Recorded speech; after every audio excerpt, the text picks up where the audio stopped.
Good evening. Tonight's story is At the Gate by Myla Jo Closser. It is a wonderfully sweet, thoughtful little tale about the afterlife, and it's perfect for people who love dogs or who have ever lost a pet. As a person who has lost a pet myself, this story did make me emotional the first time I read it, so that may be a kind of warning for some listeners. But now, let's open our imaginations and begin. A shaggy Airedale scented his way along the high road.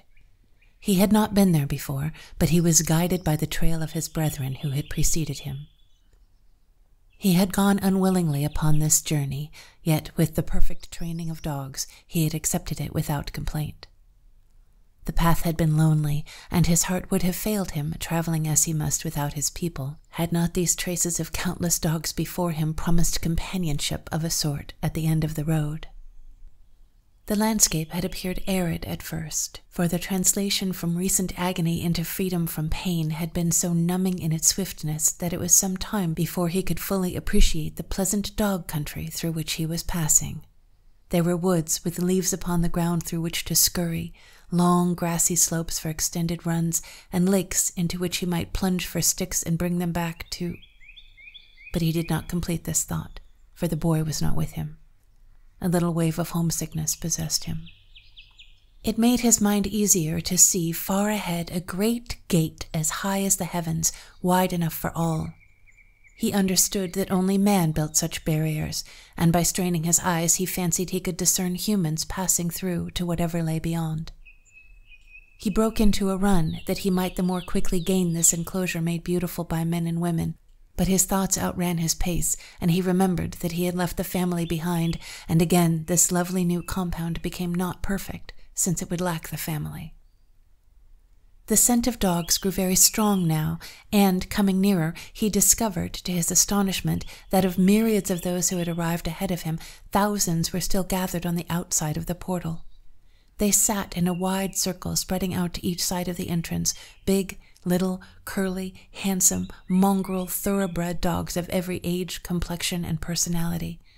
All were apparently waiting for something, someone, and at the pad of the Airedale's feet on the hard road they rose and looked in his direction. That the interest passed as soon as they discovered the newcomer to be a dog puzzled him. In his former dwelling place, a four-footed brother was greeted with enthusiasm when he was a friend, with suspicious diplomacy when a stranger, and with sharp reproof when an enemy, but never had he been utterly ignored. He remembered something that he had read many times on great buildings with lofty entrances. "Dogs not admitted," the signs had said, and he feared this might be the reason for the waiting circle outside the gate. It might be that this noble portal stood as the dividing line between mere dogs and humans. But he had been a member of the family, romping with them in the living room, sitting at meals with them in the dining room, going upstairs at night with them, and the thought that he was to be kept out would be unendurable. He despised the passive dogs. They should be treating a barrier after the fashion of their old country, leaping against it, barking and scratching at the nicely painted door. He bounded up the last little hill to set them an example, for he was still full of the rebellion of the world, but found no door to leap against. He could see beyond the entrance dear masses of people, yet no dog crossed the threshold. They continued in their patient ring, their gaze upon the winding road. He now advanced cautiously to examine the gate. It occurred to him that it must be fly time in this region, and he did not wish to make himself ridiculous before all these strangers by trying to bolt through an invisible mesh like the one that had baffled him when he was a little chap. Yet there were no screens, and despair entered his soul. What bitter punishment these poor beasts must have suffered before they learned to stay on this side of the arch that led to human beings. What had they done on earth to merit this? Stolen bones troubled his conscience, runaway days, sleeping on the best chair until the key clicked in the lock. These were sins. At that moment, an English bull terrier, white, with liver-colored spots and a jaunty manner, approached him, snuffling in a friendly way. No sooner had the bull terrier smelt his collar than he fell to expressing his joy at meeting him. The Airedale's reserve was quite thawed by this welcome, though he did not know just what to make of it. "I know you! I know you!" exclaimed the bull terrier, adding inconsequently, "What's your name?" "Tam O'Shanter. They call me Tammy," was the answer, with a pardonable break in the voice. "I know them," said the bull terrier. "Nice folks." "Best ever," said the Airedale, trying to be nonchalant and scratching a flea which was not there. "I don't remember you. When did you know them?" "About 14 tags ago, when they were first married. We keep track of time here by the license tags. I had 4. "This is my first and only one. You were before my time, I guess." He felt young and shy. "Come for a walk and tell me all about them," was his new friend's invitation. "Aren't we allowed in there?" asked Tam, looking toward the gate. "Sure. You can go in whenever you want to. Some of us do at first, but we don't stay." "Like it better outside?" No, it isn't that." "Then why are all you fellows hanging around here? Any old dog can see it's better beyond the arch." "You see, we're waiting for our folks to come." The Airedale grasped it at once and nodded understandingly. "I felt that way when I came along the road.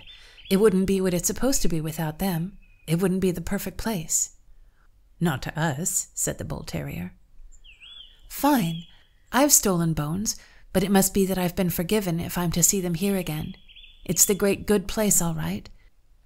But look here," he added as a new thought struck him. "Do they wait for us?" The older inhabitant coughed in slight embarrassment. "Well, the humans couldn't do that very well. It wouldn't be the thing to have them hang around outside for just a dog. Not dignified." "Quite right," agreed Tam. "I'm glad they go straight to their mansions. I'd hate to have them missing me as I am missing them." He sighed. "But then, they wouldn't have to wait so long." "Oh, well, they're getting on. Don't be discouraged," comforted the terrier. "And in the meantime, it's like a big hotel in summer, watching the new arrivals. See, there's something doing now." All the dogs were aroused to excitement by a little figure making its way uncertainly up the last slope. Half of them started to meet it, crowding about in a loving, eager pack. "Look out! Don't scare it!" cautioned the older animals, while word was passed to those furthest from the gate. "Quick, quick! A baby's come!" Before they had entirely assembled, however, a gaunt yellow hound pushed through the crowd, gave one sniff at the small child, and, with a yelp of joy, crouched at its feet. The baby embraced the hound in recognition, and the two moved toward the gate. Just outside, the hound stopped to speak to an aristocratic St. Bernard who had been friendly. "Sorry to leave you, old fellow," he said, "but I'm going to watch over the kid. You see, I'm all she has up here." The bull terrier looked at the Airedale for appreciation. "That's the way we do it," he said proudly. "Yes, but—" The Airedale put his head to his side in perplexity. "Yes, but what?" asked the guide. "The dogs that don't have any people. The nobody's dogs." "Oh, that's the best of all. Everything is thought out here. Crouch down, you must be tired, and watch," said the bull terrier. Soon they spied another small form making the turn in the road. He wore a Boy Scout's uniform, but he was a little fearful for all that, so new was this adventure. The dogs rose again and snuffled, but the better groomed of the circle held back, and in their place a pack of odds and ends of the company ran down to meet him.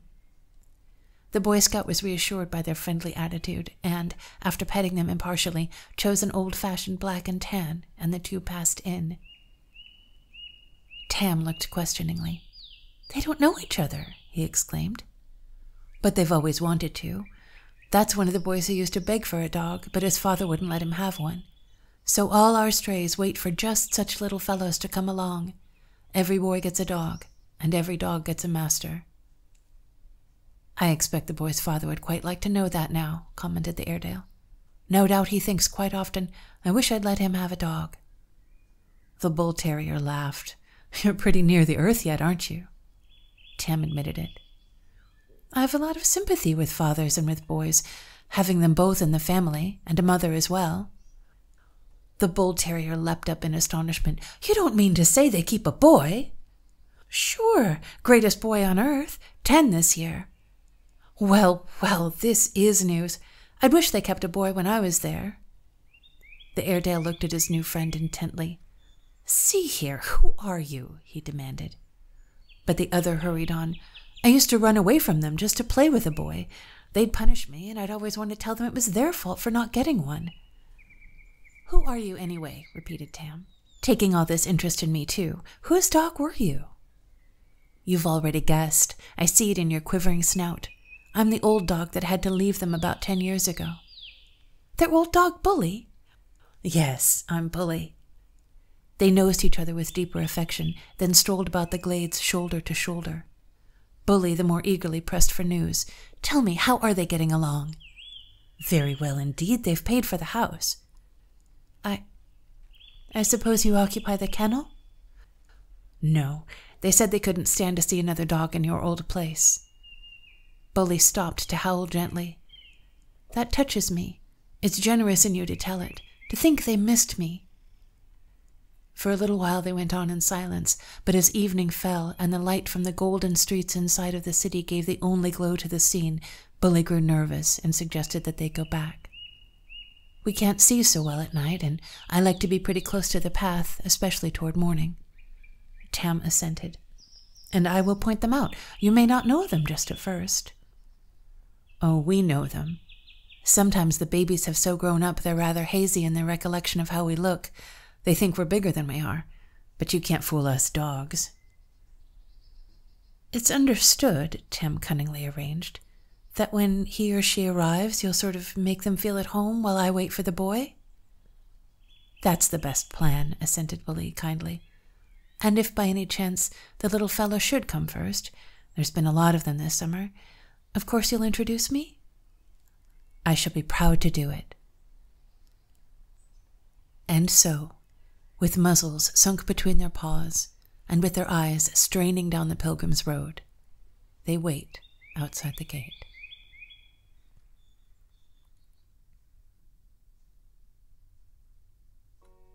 Isn't that delightful?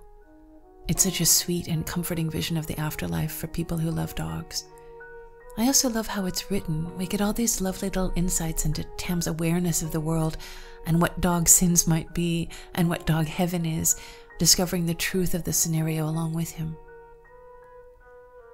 We know very little about author Myla Jo Closser because this appears to be the only story she ever published. It did appear in the March 1917 edition of Century magazine, was then picked up and appeared in 2 horror story anthologies shortly afterward, which is probably why it's still known today. Myla Jo Closser was born in Indianapolis in 1880, and she died in 1962. She had a very famous family. Her husband, Tarkington Baker, was a playwright and a screenwriter. He became the general manager of Universal Studios. Her sister was actress and writer Louise Closser Hale, who appeared in dozens of films in the 1930s and was a journalist and author of over 100 short stories. Her cousin was writer Booth Tarkington, who twice won the Pulitzer Prize for fiction and was also once considered the greatest living American author, and who actually also served 1 term in the Indiana House of Representatives. And all this kind of offbeat research ended up directing me to this strange little period of time called the Golden Age of Indiana Literature. Apparently, between 1880 and 1920, a group of writers from Indiana really dominated the American literature scene. There was a very tight correspondence between these different forms of media, so when Indiana writer Lew Wallace wrote the bestseller Ben-Hur, it got made into a movie, and when he wrote a poem called Little Orphaned Annie, it got made into a comic strip. Booth Tarkington's novels The Flirt, Alice Adams, and The Magnificent Ambersons were all adapted into movies. The Magnificent Ambersons was directed by Orson Welles. Other writers in this group also wrote plays and screenplays that were made into successful films. Interestingly, aside from Ben-Hur and Orphan Annie, all of these famous and successful writers are a bit obscure and overlooked today. If you listen all the way to the end of the video, I share a little confession out here. This week's confession is that I did choke up a little bit reading this story, and I had to retake the last line a bunch of times. I'm not a dog person. I have lost a couple of cats, and although it was a long time ago, it isn't ever really easy. I hope that some people find joy and maybe some comfort in this story. It's not exactly typical for this channel, and yet it was so moving I couldn't resist it. This is Restored Lore, where we find slightly obscure and overlooked fiction and share it with modern readers. If you like this kind of thing and you're interested in curious and unusual literature, subscribe to the channel, like this video, make a comment, click the notification bell, and I'll see you next week.